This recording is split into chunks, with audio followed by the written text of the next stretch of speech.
another episode of the Do Hard Things podcast. I'm Jay Teagues, running coach, certified high performance coach. Our mission here is to empower you to upgrade your health, wealth, and relationships through mindset and movement. It's another Monday morning. How you doing, Angie? Angie's in the house with me this morning. I'm doing great. I'm here. It's Monday. Today is going to be a great day. Yeah, it's an ice day here. The schools are they were called off last night, and I'm looking out the window and I see the ice. So it's gonna be another. We've had some interesting weather the last couple of weeks. So another day at home with the kiddos. Yeah. Yes. So, well, welcome everybody. Today we're going to talk about the 6 awesome benefits of running slow. This is a topic and a challenge for many runners. As a running coach, I feel like I'm spending most of my time telling my runners to slow down. And we want to reiterate some of the benefits, the awesome benefits. If you want to run fast, you got to run slow. And there's some great benefits in doing so. We're going to talk about some of those so you're better prepared and you're not beating yourself up for like, man, did I do anything today? I didn't push it as hard. I'm telling you, you're doing a lot more than you think. And we're going to dive into that topic today. And but before we get into that, real quick, make sure you smash that subscribe button so you're notified of future episodes. We're on Spotify, Apple, YouTube. We're live streaming on TikTok and all your socials, so you can find us basically pretty much anywhere that you are on social media or listen to podcasts. We're there, so make sure that you subscribe, and that way you're notified when we have episodes. And leave us a review. They go a long way to helping us spread the word of what we're doing here on the mission here with the Do Our Things Nation. And if you gain some value, we just ask that you share with a couple of your friends and let us know. We'd love to hear, from you. Like, tag us in your social media post if you got a nugget of wisdom, or you can, message us directly. We love hearing back from our listeners to hear, what it is that you gained. And if there's any specific topics you'd like us to talk about, we're open to that. We want to serve the community. This episode is sponsored by Do Our Things Nation. We're a community living a life on offense, united by focus and continuous self-improvement. We empower people to improve their health, wealth, and finances through mindset and movement. And I think that you need a community. The community aspect is critically important because, let's be real, you're out there improving your mind and moving your body, and you might people laughing at you because it's just kind of an unusual thing, right? So we want a tribe of like-minded people rowing together to improve our lives. That's what we're creating. We have monthly challenges, merch that inspires, network frameworks. I'm doing training on Thursday nights. We have the pro membership where you can get a customized running plan, and group mindset coaching. It's like a mindset for your gym, access to the book club. So if you're ready to level up, you want to grow faster, consider joining the pro channel there. All right, upcoming events. We've got, we're currently finishing up Do Hard Things 28. And we're getting ready to transition into February. We've got a Taji 100 team.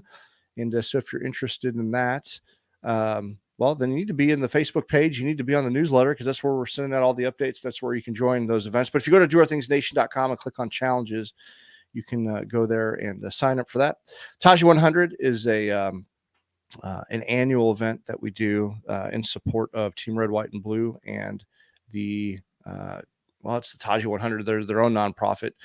Supporting veteran programs. We have Rock and Roll Marathon coming up in April. We got the Do Hard Things 9/11 run in Ruck in September, USMC in October, and there's a couple of other events coming down the pike and new challenges. So that's it for the business end. But if you feel like you would like to support, go grab yourself some merch. Go check out all the offerings and join the community at www.dohardthingsnation.com. It's where the podcast lies as well. Go grab yourself a hat, grab yourself a shirt, and join the community. So that's it for the business end of things. Angie, What's up? Doing? Well, we got a few comments coming in. Sherry Wilson says, slow, that's me. Icy morning. Have a great day. Have a great day, y'all. Appreciate y'all. Yes. Live streamers. But Angie, how are you doing? I'm great. I'm really excited for our topic today because this is just one of my favorite things to talk about. Why is that? Because most runners have a preset viewpoint that if you don't run fast, you're not running. You're not a runner. A lot of people think if they're a slow runner, they're not a runner. They won't even call themselves a runner. And so I have recruited people into running slower and to get them to enjoy it, and it's a mind it's a game changer. It's a game changer. It's a game Yeah. changer. I think too, people beat themselves up a lot because they think that they have to. It goes back to the whole mindset of comparing yourself. A lot of people just compare themselves. They look at the people that are running super fast and they think that, oh, I'm just not as good. I'm just not running. I'm just, Mhm. it's all this negative self-talk. And but the bottom line is there's a lot of great benefits to running slow. And at the end of the day, stop measuring yourself with other people's measuring stick. You do you, boo. It's all Well, good. yeah, and at the end of the day, it's the same distance. It's the Yes. same distance. You're covering if you set a goal of running 5 miles, it doesn't matter how fast or slow it is, you've done it. You Yes. you covered that distance, so just Yes. enjoy it. Enjoy it. Absolutely. So we're going to talk about 6 awesome benefits of running slow. Give yourself a little change in mindset when it comes to that, so you can give yourself some more grace. Stop beating yourself up Mhm, and doing all that stuff because it's just not necessary. And so it can be incredibly difficult for new runners to understand that anything positive is happening when they're running slow, mhm. when the running feels easy. And this is just a trick in life in general. And this is what I have found. Yes, this is the Do Hard Things podcast, and we put ourselves in uncomfortable positions. But in all reality, like you need to be finding the sweet spot in life. I don't think that there is suffering in life. I don't think we have to suffer in life. And that comes a lot with the mindset and being resilient. And we do these hard things, make ourselves uncomfortable, and we learn so we can have less resistance in life. And going back to running, 80% of your runs should be incredibly slow. And that is really hard for runners. I was on a running thread the other day and they were like arguing about it. Like, I just can't believe it. This science just doesn't make sense to me. Yeah. Well, it's, it, it's science. They've done a tremendous amount of research on it. You can run harder than you need to because you're stubborn. Yeah. And that's you, but it's been proven time and time again. So we're going to kind of dive into that. So hopefully we're going to help break some barriers. But yes, it is incredibly counterintuitive. Yeah. Um, there's a lot of things happening when you're running slow that you can't get when you're running fast. So, and we want to debunk that. So Yeah. consider pumping the brakes, go slow, and give yourself some grace on it. So what does slow running actually mean? Well, from a running and scientific perspective, biological perspective, it's any run where your heart rate is at or below about 70% of its max heart rate, MHR. And we often call this zone 1 or 2 training. There's like zone 1 through 5. Mhm. And if you're monitoring your zones, it should be zone 1 or 2. And if you're getting up in that zone 3, that's when you're getting up into threshold. That's where you're getting into a different like layer of energy and things like Mhm. that. And Lacey and I were doing our long run on Friday. And she was running a little bit faster than I was. And I was kind of lagging back. She's like, "Are you okay?" I'm like, "Yeah, I'm good. I'm watching my watch and I'm not getting into the orange. I'm staying in zone 2." And I was running a little bit slower. There's a window there, but I was running a little bit slower than normal. But when you have a heart rate spike like that, that's just saying that your body's tired. So you got to back it off. But I was very disciplined about doing my long run at that really Mhm. slow pace Mhm. because, well, we're going to talk about that in a minute, the Yeah. benefits of mitochondria. But that's it. So, and if you don't have a watch and you don't have a heart rate monitor, and I tell a lot of my runners that don't always listen to that or sometimes run without the watch, then look at the perceived effort on a scale of 0 to 10 of perceived effort. You should be somewhere between a 4, no more than a 6, and you should be able to have a full conversation. So Yeah. if you don't know what that heart rate zone is for you, then the indicator is you should be able to sing a song easily, like just be able to have a full conversation. That's when you know you're running easy. Well, Jay, to that, I got on live to run on the treadmill a couple times. I got on TikTok live because it made me feel like I was in a group run. But Yeah. I was able to, I was running at conversation pace where it was an easy conversation. I was able to talk the entire time. And several people were like, "How are you doing that?" I'm like, "I'm just running slow." Like Yeah. it's all good. Yeah, just a slow pace. You're able to chat without gasping for air, and I think Yeah. that's a great drill. Like you said, going live on TikTok, just kind of sharing your workout with the world. You get a lot of Yeah. great feedback and motivation. It's pretty cool. Yeah. So, but the rule of thumb is this. If you think that you're running too fast, if one of my runners were to ask me, hey, am I running too fast? You probably are. So just Mhm. back it off. Yeah. And it's so counterintuitive. It is so hard for my newer runners to break that. And running in the Army for years, it was like every run had to be long and fast. And it's not the most efficient. It's not the most efficient. So, Right.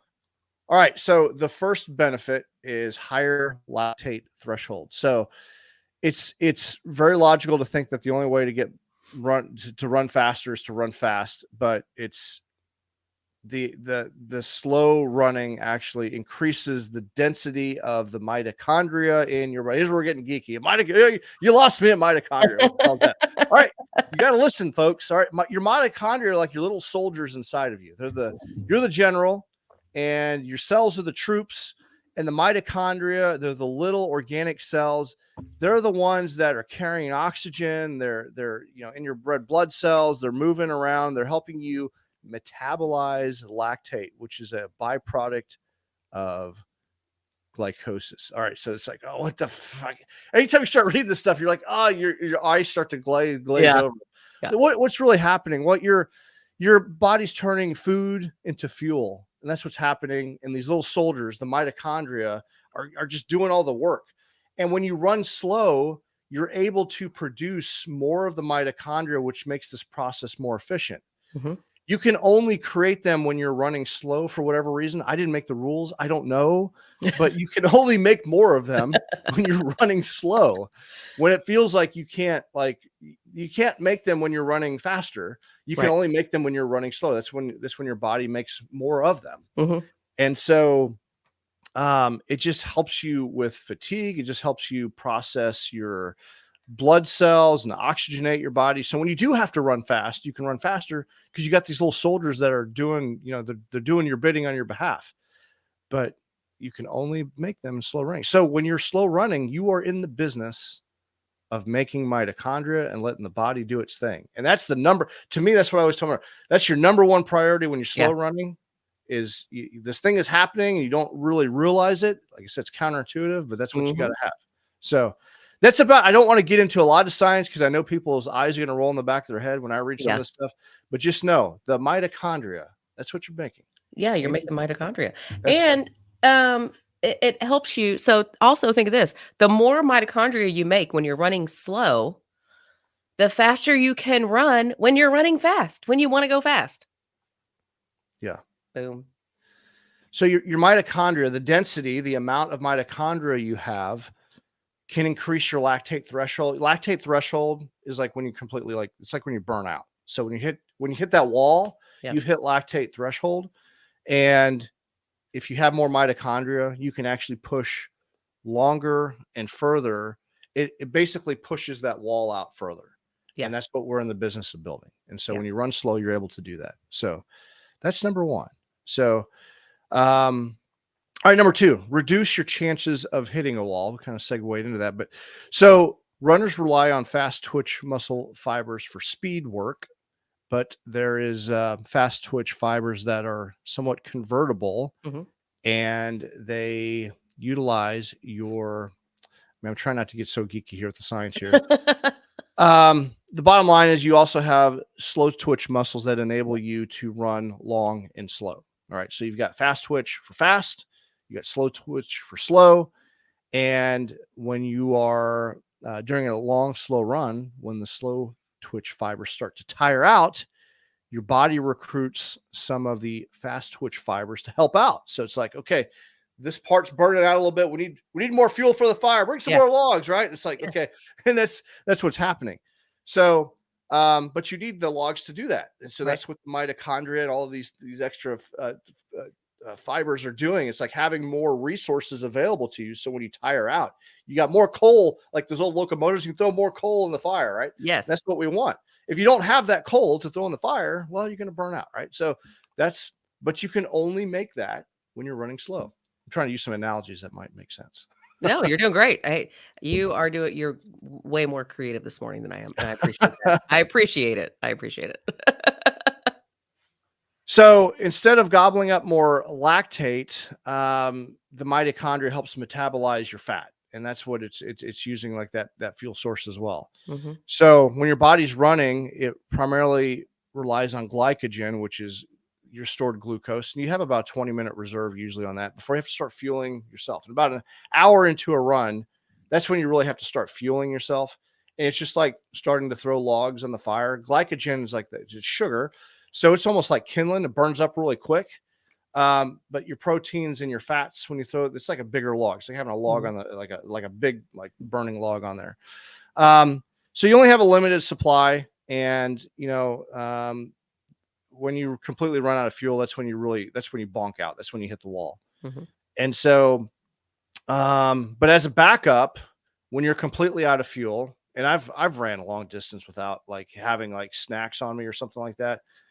When you break through that wall, then your body starts to tap into your fat stores, Mhm. and that's known as triglyceride, Mm. and that's your fat stores. So, but bottom line, when you're running slow, you're training your body to be more efficient with the fat burning and with fuel, and you're just less likely of hitting the wall when you run slow. Yeah. So, if any of that made sense, hopefully, I'm trying to do this in a way that doesn't glaze your eyes over. So there's some biological things that are happening. Yes. Now, the third thing that I think is incredibly important is like, look, when people go to run, they get bored with running because they're doing the same route, same pace. Mhm. They don't stick to it, and it's because they got bored with it. Yes. Okay, so I was just at school, with a bunch of people, a bunch of young people, and, of the mindset that that running must suck, that it must be horrible, that they have to go all out, balls to the wall every time. And I'm like, "You know what? Just come run with me. Just give it a chance. Come run with me. We're gonna go. We're gonna run slow. So you're gonna be running like a peanut butter, a turtle running through peanut butter. So expect that we're gonna go slow. So don't go, we're not going for time, but we're going to enjoy ourselves. We're gonna stop and take pictures if we see something pretty, um, because we would run a route around a lake. And so I'm like, if it's pretty, we're gonna take pictures. We're just gonna stop and enjoy it, but we're gonna cover the same distance. So if you'll just come with me, I'm going to try to change your mind about running. And when they came, and then we ran at my pace, Mhm. my enjoyable conversation pace, they're like, "This is great. We didn't know running could be fun." Yes. Enjoy This is why I have so much fun, because I go and I enjoy myself. And it was just really cool to watch their perspective change on running, Yes. and hear them talk about it in a positive way. Like, it was really cool. I felt super honored that they gave me that chance and that it changed the way that they thought about running.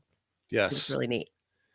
There's a time and place for speed work and doing hard runs, but most of your 80% of your runs, if you're a runner and training for a marathon or program or whatever you're doing, should be easy.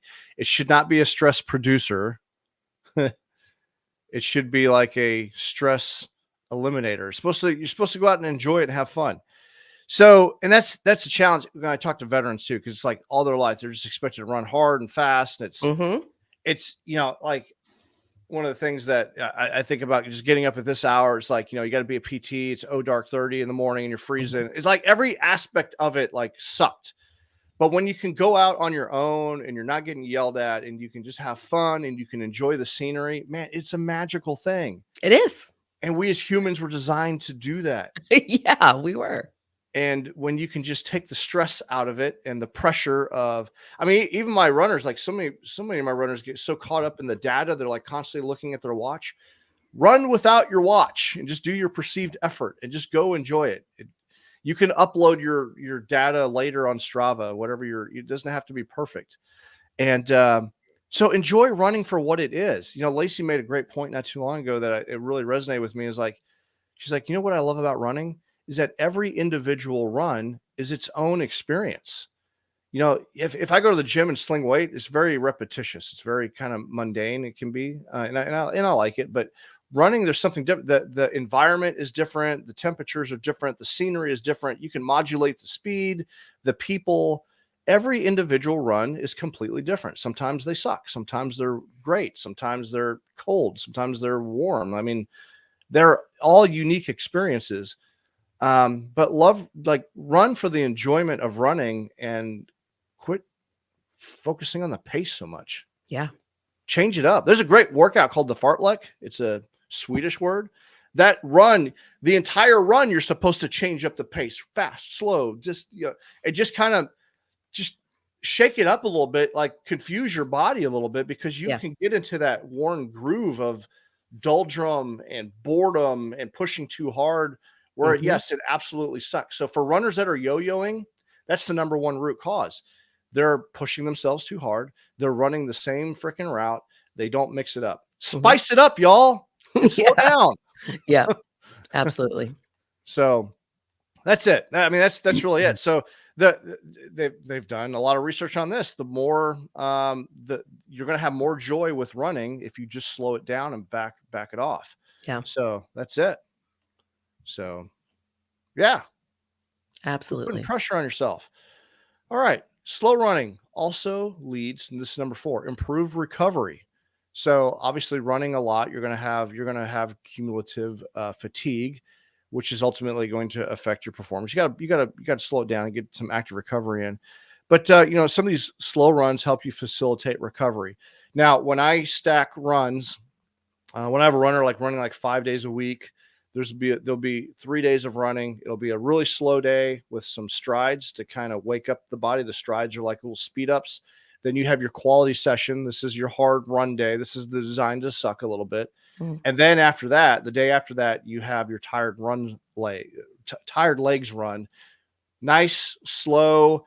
Your legs are tired from the 2 back-to-back runs, and it's kind of designed to help you facilitate your body what it would feel like during like a long distance, like when your Mhm. body is tired. Mhm. But that helps you kind of recover. You can definitely overdo it if you're pushing too hard, but it helps you just improve your recovery. So, do you do what is your how often do you run? Like, what does your typical week look like for you? I have not had a typical week because I've been dealing with my back injury. Yeah, So I generally get 3 to 4 days, when I'm on a good training cycle, 3 to 4 days, um, and pretty close to what you just described. I mean, I usually do my long run on the weekend just because that's when I have time to do my long run. And I'll get my shorter runs in during the week, and I just mix it up with some speed work. And I run intervals, usually anything um, longer than 4 to 6 miles. Is I'm an interval runner, so I really like the Galloway method. And so anything under that, I try not to run intervals just to keep my body trained up. But yeah. yeah. So for those that don't know, the Galloway method's great. You run like there'll be like it could be 30 seconds of walking followed by 60 seconds of running, and you kind of split these intervals up, and that's what people will do is they walk for 30 seconds, run for 60, and then kind of, and you can switch the intervals up, and a lot of people Mhm. train a complete marathon or ultra like that. Oh yeah. I think a lot of people don't realize that ultra runners, there's a lot of walking and ultra running, and I prefer ultra runs, even though you're going beyond the marathon distance. They're far more enjoyable. Hmm. There's a lot of walking involved. Well, and even with my back injury, I started doing intervals at um, any distance past a mile, and that has Yeah, really helped me continue running through this back pain that I'm trying to get corrected. yeah. So, yeah. And any new runner that I have coming on board, that's what we do is we do walk run intervals Mhm. until they can run 20 minutes steady pace, and then we go from there, Yeah. but there's no shame in the walking. It's great. No. You're moving the body. It's all good. Right. So but to your point of decreased risk of injury, that's number Mhm. 5. Mhm.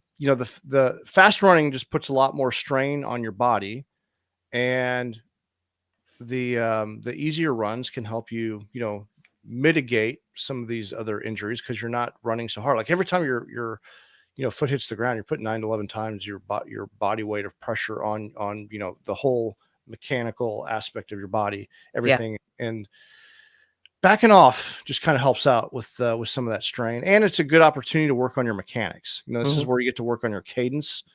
Cadence is the number of times like your foot hits the ground, and it's hard to do that when you're running fast. This is where you do your drill work, is during the slow runs, and so yeah, there's a lot to be said for that. So just slow it down, work on form. Just got Yes. to do that. Yeah. So Yeah, if your form's not good, that's gonna lead that's definitely going to impact your running, and it's gonna lead to injury down the road, yes, inevitably. absolutely, absolutely. And then number 6 is stronger mind body connection. I ran across a book title, and I'm going to go read it because it makes a lot of sense to me and I love it. Depression hates a moving target. Depression hates a moving target. Mhm. It's really talking about like you got to move the body. Yeah. The body, if you suffer with depression, depression wants to keep you just in bed, like just hold you Mhm. down, right? Well, Mhm. guess what? Guess what a great antidote to that is?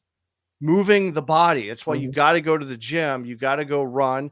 We were designed as humans to do that. Depression hates a moving target. Mhm. So you create a stronger mind body connection by moving the body. And so alternating between your hard and easy runs will encourage you to tune into your body, understand I mean, there's such a mindfulness aspect to running that I don't get with any other. I mean, I ride my bike, I swim, I lift weights, and people will say time and time again, there's something different about running that's incredibly meditative. You can Mhm. really get into your thoughts, and I don't know, it's such a great release of tension and stress, Mhm. and I don't know, it's just fantastic. I feel the best when I'm running. And even working through this, back pain that I've been having, um, even walking yesterday, I went out and walked 6 miles, you know? I mean, it's just it and it it's I think for me, running is definitely I call it my meditation time and during that. But, I think it might have to do with when if I'm not listening to music, you've got that steady sound of your feet hitting the ground. Yeah, And it's just like it kinda almost puts you in a trance is a good yeah, way to maybe put it. yeah. I don't know. I mean, I've enjoyed running in the snow here recently. I know it's Mhm. as long as you get the right clothing, but I mean, there was that Yeah. one morning, it was like -3 out, but it was Mhm. just like the headlamp, it was just like crunching in the snow. My Yes. fingers, once my fingers kind of warmed up, I was in a groove. I mean, I felt fantastic. Yes. Yes. And I just, no one else was out there. I just felt at Mhm. peace. I was really in my head. I'm like, man, I'm doing this really difficult thing. And Yep. I don't know, it just made for a great day. Yeah. And you can't get that in a lot of other modalities. So Yeah. that's it. That's yeah, snow running, Sherry. Yeah, so those are it. So don't beat yourself up about running slow. Running slow is a critical component to your training. You should embrace it. Never feel bad about it. There's so many great benefits. It's all about moving the body, and Yeah. you're doing a lot more work than you realize. So knock that shit off. You're like beating yourself up about like running slow. It's silly. Run slow so you can run faster. Yes. Run slow so you can run faster. One Now more if you're time. Run slow so you can run faster. Now, if you're skipping your threshold runs and things like you need some drills, you need some help with that, reach out. We'll get you squared away. But you should be doing like one speed session a week. That's all you need is one solid quality speed session and then one quality long run. Mhm. And then all the other runs, and a lot of times that long run is going to have just be slow. So you don't Yeah. need much. You don't need much. So that's it. So Yeah. yeah, that's it. Absolutely. All right. Well, let's tee up. It's almost 6:30. You good on time? You got a snow day today, don't you? Yes, yes, I do. I do. All right.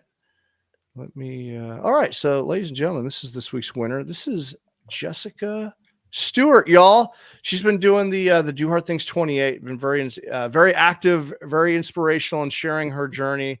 She is a runner. She is an educator at local elementary school. So we appreciate your work that you do. And I tell you what, she had a little bit of a setback last week. Something, I don't want to go in details, but something that would aggravate all of us had happened to her, and she took it with absolute grace. Mhm. And it was a very frustrating incident that had happened. But just appreciate your resilience to that scenario and your ability to bounce back, and just your effort showing up every day, inspiring others. She's become a fan of the podcast as well. So, Jessica, we're going to send you a Do Hard Things shirt And we just appreciate you being a role model in the work that you do and Yes, handling it with grace and just inspiring others through sharing your journey with the Do Hard Things 28 with us. We appreciate you. that's right. So Congratulations, Jessica. That's awesome. keep doing hard things, keep getting after it. Yeah. So love it. So that's it. That's all we got today. Anything else that's on your mind? No, I mean, as always, first, make yourself smile. Do something that makes you smile today and do something that makes someone else smile today. You just never know what people are going through. And sometimes all it takes is just to make eye contact, make that awkward contact with someone and just give them a smile, a genuine smile.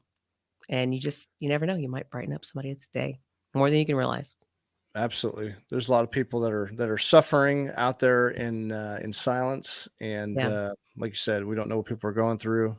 And you can just that magical moment. And that's part of that Do Our Things 28 is just gratitude, doing a random act of kindness Mhm. for someone, like just a kind gesture. Just if you want kindness in the world, turn on the news. We're without. I mean, that's what it seems like. But if you want kindness in the world, you got to put it there. And it starts with you. Yeah. It starts with how you show up and how you engage with other people. So love on your fellow human and Yep. be kind. Just crack a smile, hold the door open for someone, pick up that trash, put the shopping cart away. Yeah. Yeah. Don't Put let the it, shopping don't cart let that away. shopping cart hit another car in the parking lot. You don't have to do anything like mine. Just little things. Little things add up. It's a butterfly Yep. effect, right? So, Absolutely. all right, y'all. We'll keep doing hard things. Appreciate you. Love you. Have Yes. a fantastic day. I will. You too. You too. Be safe out there in all this ice. I'm going to stay in. I'm not going to. I You was too. supposed to go back to Waynesville, but I'm going to probably wait till tomorrow. So I don't blame you. I do not kids blame are you. in. They're all in their video game. They don't need to see dad today. So, All so right. awesome, y'all. All right, keep doing hard things. We'll see you guys in the next episode. See ya.